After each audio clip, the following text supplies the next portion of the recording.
அன்பார்ந்த எனதருமை யூடியூப் நேயர்கள், ஒரு குடும்பத்தில் தொடர்ச்சியாக கஷ்டம், தொடர்ச்சியாக பிரச்சனை, இதெல்லாம் வந்துகிட்டே இருக்குது. சமாளிக்க முடியல, ஒன்று போனால் ஒன்று பிரச்சனை வருது அப்படின்னு நினைக்கிறவங்க ஒரு நல்ல பரும் தேங்காய் வாங்க. அழகான தேங்காய் நல்லா தட்டி பார்த்து, கொஞ்சம் அந்த முடி என்ன சொன்னோன்னா பெருசாக இருக்கும். கூட 10 ரூபாயாக இருந்தாலும் அந்த தேங்காயை வாங்க. அந்த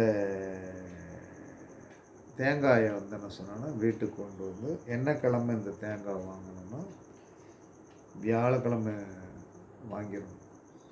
வியாழக்கிழமை வாங்கி வியாழக்கிழமை சாயந்தரமோ ஒரு 5 மணிக்கு மேலே கடைக்கு போய் அந்த தேங்காயை வாங்கி, அந்த தேங்காயை நல்லா என்ன சொன்னால் முடி அந்த குடுமையை நல்லா பிசுறு இல்லாமல் பிச்சு நீட் பண்ணி, அந்த 3 கண் இருக்கும், அந்த 3 கண்ணையும் என்ன சொன்னால் நைஸாக ஒரு ஸ்க்ரூ டிரைவர் வச்சு ஒவ்வொன்றா நிதானமாக குத்தணும். குத்தி என்ன சொன்னால் 3 கண்ணையும் என்ன சொன்னால் நல்லா சுத்தப்படுத்தி எடுத்துடும். 3 கண்ணையும் ஒரு ஸ்க்ரூ டிரைவரை உள்ளே விட்டால், பெரிய ஸ்க்ரூ டிரைவரை உள்ளே விட்டால் அழகாக போகிற மாதிரி வச்சிடும். வச்சு என்ன சொன்னான்னா பூஜை ரூமில் வச்சுக்கிடணும். வச்சு என்ன சொன்னால் இந்த 3 கண்ணில் ஒரு கண் வழியே கல்லுப்பு போடணும். ஒரு கண்ணில் என்ன சொன்னால் கல்லுப்பு கொஞ்சம் போடணும். இன்னொரு கண்ணு வழியே என்ன சொன்னால் கடுகு போடணும். இன்னொரு கண்ணு வழியே ஓமம் அப்படிங்கிறது. ஓமம் எல்லாருக்கும் தெரியும். அப்போ இந்த ஓம வாட்டர்னு சொல்லுவாங்க. ஓமம் கடையில் கேட்டிங்கன்னா தெரியும். அப்போ இது 3மே ஃப்ரெஷ்ஷாக தான் வாங்கணும், வீட்டில் இருக்கிறத யூஸ் பண்ணக்கூடாது. தேங்காய் வாங்கும்போதே என்ன சொன்னான்னா 50 கடுகு, ஒரு கல்லுப்பு என்ன சொன்னான்னா ஒரு பாக்கெட்டு, ஓமம் ஒரு 50 கிராம். இதை வாங்கி வியாழக்கிழமை வீட்டுக்கு கொண்டு நீட்டாக வியாழக்கிழமை சாயந்தரம் வீட்டின் குடும்பத் தலைவர், குடும்பத் தலைவி தேங்காய் கண்ணை பெண்கள் குத்தக்கூடாது, குத்தி நீட் பண்ணக்கூடாது. ஆண்கள் அதை குத்தி சுத்தம் பண்ணி கொடுங்க. பெண் என்ன சொன்னான்னா இந்த 3 பெண்ணா ஆனால் யார் வேணாலும் செய்யலாம். ஆனால் கண்ணை மட்டும் என்ன சொன்னான்னா யார் ஆண் குத்தி யூஸ் பண்ணலாம், பெண் குத்தி யூஸ் பண்ணக்கூடாது.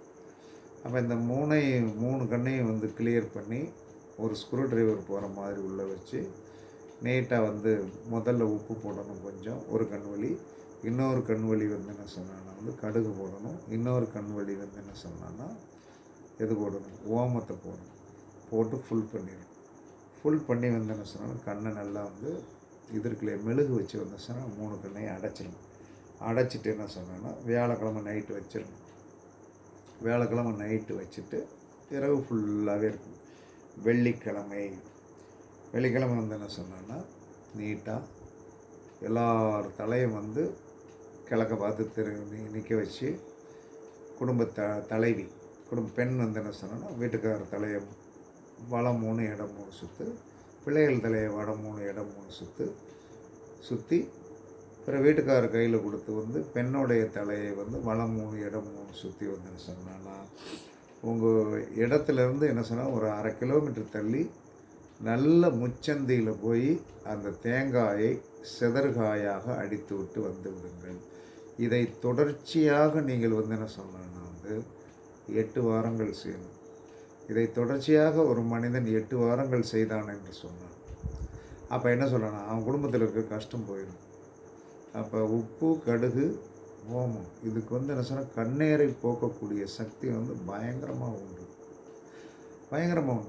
இதை யாரும் தெரியாமல் என்ன சொன்னான்னா இதற்காக எங்கெங்கேயோ போகிறீங்க. அது போகிறது தப்புன்னு சொல்லலை. அதே சமயத்தில் என்ன சொன்னான்னா நமக்கு தெரிஞ்ச சில விஷயங்களை இதெல்லாம் முன்னோர்கள் சொல்லி வச்சது. எப்போயோ ஒரு பழைய டைரியில் குறித்து வச்சுருந்தேன். அதை இன்றைக்கி நமக்கு யூஸ் ஆகுது. அப்போ ஒரு 5 நிமிஷம் 7 நிமிஷம் இன்றைக்கி ஃபுல்லாக இருந்து ஆஃபீஸில் கொஞ்சம் டைட் ஒர்க் ஆகிடுச்சு. அப்போ என்ன சொன்ன ஒரு 5 நிமிஷம் 7 நிமிஷம் இப்படி என்ன சொன்னோன்னா வீடியோ போடுவோம். நாளைக்கு ஞாயிற்றுக்கிழமை வீட்டில் இருக்கிற காரணத்தினால 15 நிமிஷம் வீடியோ வந்து ஒரு நாள் வீடியோ வந்து நல்ல வீடியோ போடுவோம். இப்போ சிம்பிளான இதுகளை போட்டால் மக்களும் வந்து கொஞ்சம் ஆர்வத்தோடு படிப்பாங்க. அப்போ இதை வந்து ஒரு 8 வாரம் தொடர்ச்சியாக செய்யுங்க. உங்கள் வீட்டில் இருக்கிற வந்து என்ன சொல்லணும்னா கண்ணீர் கஷ்டம் வந்து கண்டிப்பாக நீங்கிடும். எல்லோரும் வீட்டில் வந்து வாஸ்து சரியில்லை, பிரச்சனை அப்படின்னு எல்லோரும் சொல்லிகிட்டே இருப்பாங்க. வாஸ்து சரியில்லை அப்படின்னு சொல்கிறது வந்து நீங்கள் வந்து எந்த ஒரு இடத்துல போனாலும் ஏதாவது சிறு குறை இல்லாமல் இருக்கவே இருக்காது. அது கண்டிப்பாக இருக்க தான் செய்யும். அதை வந்து என்ன சொன்ன நம்ம அதை வந்து என்ன சொன்ன பெருசாக எடுத்துக்கிடக்கூடாது. பெருசாக எடுத்துக்கிட்டிங்கன்னா நான் ஏற்கனவே சொல்லியிருக்கேன், வாஸ்து குறைவான வீட்டில் வந்து ப்ளூ கலர் பல்பு போடுங்க, அது சால்வேஷன் ஆயிரும். இப்போ இதை விட இன்னொன்று நான் சொல்கிறேன், ஆகாச கருடன் கிழங்கு அப்படின்னு ஒன்று இருக்குது. அது உங்களுடைய வாசலில் நல்லா அழகாக இப்போ நிறையா இது விற்கிறதுக்கு சந்தைகளுக்கு விற்க வருது. அவன் கரெக்டாக நூல் கட்டியே கொடுத்துருவான். நம்ம வந்து என்ன சொன்னால் நம்ம வீட்டு வாசலில் வந்து என்ன ஏதாவது ஒரு கொக்கி வந்து என்ன அந்த சிலாபில் இருக்கும். அந்த சிலாபில் வந்து என்ன சொன்னால் அந்த கொக்கியில் நல்லா நீட்டாக கட்டி விட்டுருங்க. கட்டி விட்டு வந்து கொஞ்ச நாள் பாருங்கள், அது அந்த காற்றை வந்து என்ன காற்றில் இருக்கிற ஈரத்தை உணைஞ்சு உங்களுக்கு என்ன சொன்னோன்னா அது நல்லா தழுக்க ஆரம்பிச்சிடும். அப்படி தழுக்க ஆரம்பிக்கும் போது வீட்டில் பிரச்சனை இல்லைன்னு அர்த்தம்.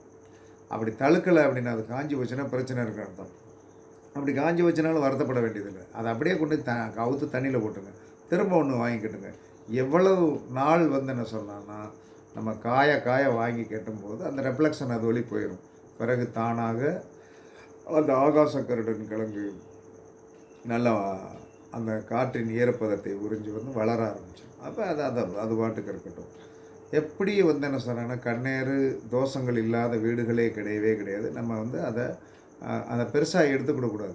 அப்போ பெருசாக எடுத்துக்கிடக்கூடாது அப்படிங்கும்போது நம்ம என்ன செய்யணும், இதை நீங்கள் ரெகுலராக அந்த ஆகாச வாஸ்து குறைபாடு எங்கே இருக்கிறதோ அந்த ஆகாச கருடன் கிழங்கு கட்டுங்க. கட்டடத்தை இடித்தோம், அதை இடித்தோம், இதை இடித்தோம் அப்படின்னு நீங்கள் செஞ்சிகிட்டே இருக்க எதுவுமே சீராகாது. முன்னோர்கள் சொல்லி வைத்த சில விதிகளை நாம் கடைப்பிடித்து கொண்டு போனோம் என்று சொன்னால் கண்டிப்பாக அழகான காரிய வெற்றிகள் வந்து கண்டிப்பாக கிடைக்கும் என்று கூறி உங்களிடமிருந்து விடைபெறுவது சிப்பிப்பாறை ஜோதிடர் சாதி ராகவன் ஜெயபாலாஜி. சுகமே சொல்க, சுகமே சொல்க, வாழ்க வளமுடன், வாழ்க வளமுடன். வணக்கம், வணக்கம்.